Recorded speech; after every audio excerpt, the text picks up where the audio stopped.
Hello, and welcome back to Too Many Books. My name is Sean, and today we have a Cemetery Dance unboxing. This, my friends, is the gift edition of The Stand by Stephen King.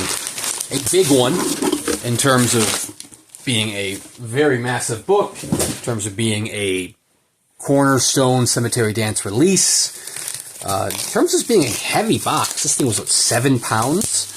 Oh, I got the errata slip. I didn't know if I was getting that or not. They're shipping this out in waves. There's 4,000 of these gift editions. And the first wave did not include this errata slip, which says the art credits in this edition state the cover art was provided by both Ned Dameron and Francois Vaillancourt, and the interior is provided by Ned Dameron. This is erroneous. The cover artwork is exclusively by Francois Vaillancourt. The interior artwork is both Ned Dameron and Francois. So there is a nice little errata slip. Our apologies to, Francois Vaillancourt. So anyways, this, my friends, is The Stand. This is a title that has been many years in the making. More about that in a little bit. Of course, comes with a nice little slipcase. Nice little beauty. This is the deluxe edition, featuring Francois Vaillancourt's exquisite artwork. I know the artist edition will also feature a different dust jacket, also featuring Francois' artwork. He was added after the fact. I think it was originally just Ned Dameron. And there was some very, very negative public opinion about Ned Dameron's artwork, which is a shame. I mean, unfortunately it happens. Not all the artwork is going to resonate with everybody. Yeah, there is our error right there. Cover artwork by Francois, interior artwork by Ned Dameron. What's kind of funny is that their errata slip is wrong, too. Because their errata slip says that the cover artwork is provided by both Ned Dameron and Francois. It does not. It just says Francois. But the interior artwork is Ned Dameron, so they need an errata for their errata slip. Anyways, Ned Dameron's artwork didn't quite go over well amongst the fans, which is a shame, but it happens. So they brought Francois Vaillancourt on board. Now, I didn't bring the other volumes with me. I did do an unboxing of Night Shift several years back when that was first published. And I do have the other editions from the Doubleday years. They're doing all 6 titles. They start with Carrie, Salem's Lot, The Shining, Night Shift, finally The Stand, and then we'll have... this is Glenn Chadbourne artwork right here on this sheet. And then finally we'll have Pet Sematary. I do know from watching the Jeff Word that width-wise, this is about the same width as The Shining and Salem's Lot, which is kind of unfortunate. I mean, it does make sense. This does have twice the number of pages as those other volumes. But if you were to compare the paper for this edition compared to the paper of the other editions, you're going to see a much flimsier paper. I mean, this just feels, honestly, I mean, I imagine it might be better than trade paper, but it's nothing exquisite. I mean, the previous editions all had very nice, thick paper stock. Night Shift had a bit of a downgrade, which is disappointing. And then this appears to be even further downgrade from Night Shift. But, like I said, it's because this is like 1,300 pages. Or I guess, 1,100 or 1,200 pages. Either way, it's still like, we have a page stuck together there. It's still like twice the size in terms of page count of those previous volumes. So this would either kind of border on being unwieldy, like the numbered edition of Magica from Suntop Editions. If you needed to see that, check out my unboxing of that. Like you physically can't read that book. So we do have a preface in 2 parts. You have the circle opens, book 1, book 2, book 3, circle closes, acknowledgments.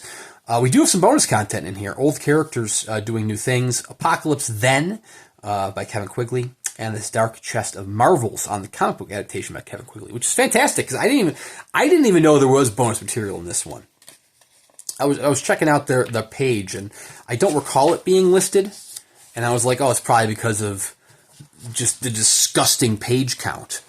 I mean, it is a disgusting page count, but I mean, it's a massive, massive novel. So what do you want, Anyways, Very controversial, but I have not read The Stand, so I guess this will be my edition to read. It's been one of those ones that I've been meaning to read for a lifetime, but never got around to it. So here we are, getting around to it. This, of course, is Francois Vaillancourt's trademark, beautiful watercolor artwork. Water-based, not watercolor, right? I'm completely butchering his own craft. I apologize. But it is printed on, like actual photo paper, nice little gloss sheet, so that's pretty decent. The elephant in the room, other than the absolutely massive book, is definitely going to have to be Cemetery Dance, who has found themselves not really in the news, because it's a small community. We're off the grid here in the horror community. But they found themselves in the spotlight of the horror community. Namely Richard Chismar, the man at the helm of Cemetery Dance. They had a bad reputation over the years in terms of plenty of delays, books taking forever to come out, which I guess kind of goes in hand in hand with delays. Lots of issues over the years. But one of the issues that people knew about, here's one of Ned Dameron's pieces, that was not really talked about, is their failure to pay their authors. And, Todd Kiesling, who is one such author, ended up kind of putting Chismar in the hot seat, reaching out, saying like, hey, where's my money? And just to speak about delays, one thing you'll notice here with Ned Dameron's piece is that it is copyrighted 2014. He did this over a decade ago, which was when this novel was announced. It was always known that it would be, the fifth title published. They weren't going to, I think the original plan was do one a year. That didn't quite happen. But anyways, back to the story at hand. Todd Kiesling put Richard Chismar in the hot seat and asking, hey, where's my money? I haven't been paid. And Richard Chismar kind of insulted the man. He called him a funny little man, which is probably not a great phrase to use when you're trying to earn the trust and support of the authors, but didn't quite work out that way. So that opened the floodgate. It sparked the powder keg, which led to all sorts of people telling their own stories and issues with Cemetery Dance. Kind of put them in the forefront of the discussion. Nice little landscape piece here by Ned Dameron. I almost wonder what got cut off, because it looks like his name is signed there, but obviously it's not. It's cropped, so the image got cropped to get down to this size. So, something is missing from that artwork. So anyways, the shit hit the fan, as they say, and Cemetery Dance got banned from hearing pitches at future StokerCons, which another one that's kind of cropped, because you can see Dameron is cropped there in the image, which is a shame. I know Jeff Terry over at the Jeff Word, he had some ink bleeding from one page to the other, which could be, from the pages being stacked when wet, which is unfortunate.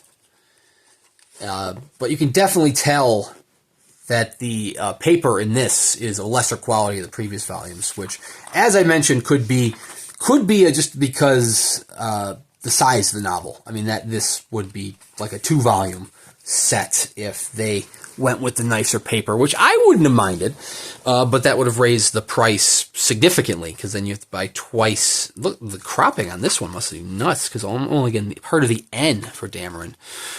But anyways, you'd get twice the binding materials, twice the binding. You're essentially binding twice the books. So the price would have shot up. So, I keep flip-flopping back and forth. Back to the Todd Kiesling story. So Cemetery Dance kind of got raked over the coals. They can't hear any pitches at the future StokerCons. So, I hate to say it, the future of Cemetery Dance is a little uncertain. So, I know they are still selling copies of Pet Sematary when they pop up. And they're still selling books, of course. And I will say, confidently, Pet Sematary is definitely happening, 100%. It would be a absolute shit show if the friendship between Richard Chizmar and Stephen King were to end, especially if it were to end on bad terms, if he were to lose the rights to the projects or not be able to fulfill that. It would be monumentally bad. I mean, that would absolutely kill Cemetery Dance. So 100% Pet Sematary will happen. The bigger question, though, is when will Pet Sematary happen? And I guess another question would be, how will Pet Sematary happen? Like, what will the quality be? I mean, unfortunately, only Richard Chizmar can say the answer to those questions. But if we were to look at it, if we were to look at the how, like what is the quality going to be like, we probably have one of two routes. Route one, we have it go back, because Pet Sematary is a shorter novel compared to The Stand, compared to even Salem's Lot. It's on the shorter side. So will we see a return to form, going back to the higher quality of those first 3 volumes? I would hope so. But the other option is maybe they cut corners. Maybe they lower the quality. They have less than stellar paper being used, or lesser quality binding material, for example. Because lowering the cost while keeping the price the same would increase the profit margin. So that is an option as well. When is the big question, though? Because I hate to say it, but I feel like Pet Sematary and his friendship to Stephen King is kind of like the lifeline for Cemetery Dance. I mean, they've had plenty of delays over the years. I mean, yeah, Lisa and Dan are doing spectacular things with the trade paperback line and the ebooks. I mean, they are great people, and they are rocking and rolling, firing on all cylinders, getting all sorts of novels out there. That, unfortunately, might start to dry up if they can't bring in new authors. I mean, the reputation, unfortunately, didn't help with the recent events. But despite the fact that, they're pumping out all these trade novels, I doubt the trade novels are bringing in as much revenue as these larger titles. I mean, it's peanuts compared to special editions, such as the Stephen King editions. Now, Cemetery Dance does have dozens of limited editions that they've sold and pre-ordered and haven't released yet. So maybe they'll roll up their sleeves and get those editions pumped out. I don't know. We'll see. So I guess that really brings in the question of when they'll publish Pet Sematary. I mean, unfortunately, if it is like a lifeline for Chizmar and Cemetery Dance, it might be more beneficial for him to drag it out another several years. Hold on to that for as long as you can, which I hope doesn't happen. I hope, he's able to, swiftly get all of his back catalog out, get all those titles out that, he's been sitting on for years, for decades for some of them, and, try to rebuild trust, try to rebuild the reputation as a small press publisher. But unfortunately, he might have to rely on Pet Sematary. He can't, that's the golden goose right now. If he gets that out into the hands of the buyers, like in the next year, you're not going to have people you might not have some people coming back to Cemetery Dance. There are some collectors who are only sticking around for Pet Sematary. So we don't know. I don't know. So, I mean, he might hold on to it like a flotation device and he's lost at sea. We'll see. I mean, it's like I said, the whole situation is a damn shame. I think Vincent Chong is doing the artwork for Pet Sematary. It looks very nice. I mean, I'm looking forward to it. I would love for it to be higher quality. I would love for it to match the earlier titles, Carrie, Salem's Lot, The Shining. I mean, this one, understandably, if you're going to keep it one volume, you're going to have, and not make it unwieldy like a Magica, you have to keep the paper a little bit lesser quality paper, which is unfortunate, but it's necessary. I mean, the truth of the matter is, I want all small businesses to succeed. I want all small presses to succeed, if I could speak correctly. So it's like, I don't want Cemetery Dance to fail, but I don't want that success to be at the expense of authors who are trying to put food on the table, Like Harlan Ellison said, pay the damn writer. So it really sucks. Chizmar really put himself into a bind with those comments, and You know, he's got a lot of ground to make up with the public eye for his small press. And I guess what happens next is what will determine how people, interpret the future of Cemetery Dance. So we'll see what happens when Pet Sematary comes out. I do have a copy on order, so be sure to subscribe, and then possibly several years from now, you can check out the Pet Sematary unboxing. I do at least one book review a week, plenty of unboxing videos in between here and there. Plenty to check out. Oh, you know what? Quick point, going back to Todd Kiesling. Todd Kiesling did eventually get his money. He had the rights for his two works reverted back to him. It was the short story collection Cold, Black, and Infinite, and the novel Devil's Creek. I believe it was Devil's Creek. And in the time, even just like in a few weeks since that occurred, he has signed with Bad Hand Books. So Bad Hand Books is re-releasing Todd Kiesling's titles, so you can be on the lookout and purchase those if you want to. There's a whole rant on, not really rant, discussion over on a Go Jeff Your Shelf, over the Jeff word, talking about the Cemetery Dance issue. I'm trying to just focus on the books here, but I mean, unfortunately, it is the elephant in the room that needs to be discussed. But link in the description below to check out that Go Jeff Your Shelf if you want to see that discussed in more detail. But I mean, the ball is in Richard Chizmar's court. I'm hoping he tries to turn things around, tries to rebuild the semblance of trust, tries to get those back catalog of books published. Because like I said, I don't want to see any small presses fail, but I don't want to see that a small press taking advantage of the artists and authors and employees working there either. So, I mean, he's got a lot of ground to regain, and I mean, we'll see what happens in the coming years. But Pet Sematary, 100% going to happen. We just don't know when. Unfortunately, the other titles from Cemetery Dance are a little more hazy because it's not going to be an imminent shitstorm or disaster if he didn't publish. Well, I say he did publish Cold Dead Hands, but I was going to say like a novella by Jeff Strand. The Jeff Strand fans, the Jeff Strand stans, I'm a Jeff Strand stan, love Jeff Strand, would be disappointed to not get a novella from Jeff Strand. But I mean, it's not going to sink a business if a single Jeff Strand novella doesn't get published, for example. But a Stephen King novel, and I'm sorry, Jeff, to bring you in on this. I mean, like I said, your work did get published. Cold Dead Hands did get published, but I'm just talking in generalization. You came to mind because I know yours took years to come out. That would not sink a business. Stephen King novel would sink a business. So Pet Sematary, you can buy with confidence. You're just going to have a lot of patience before you get it. Anyways, thank you guys very much for watching.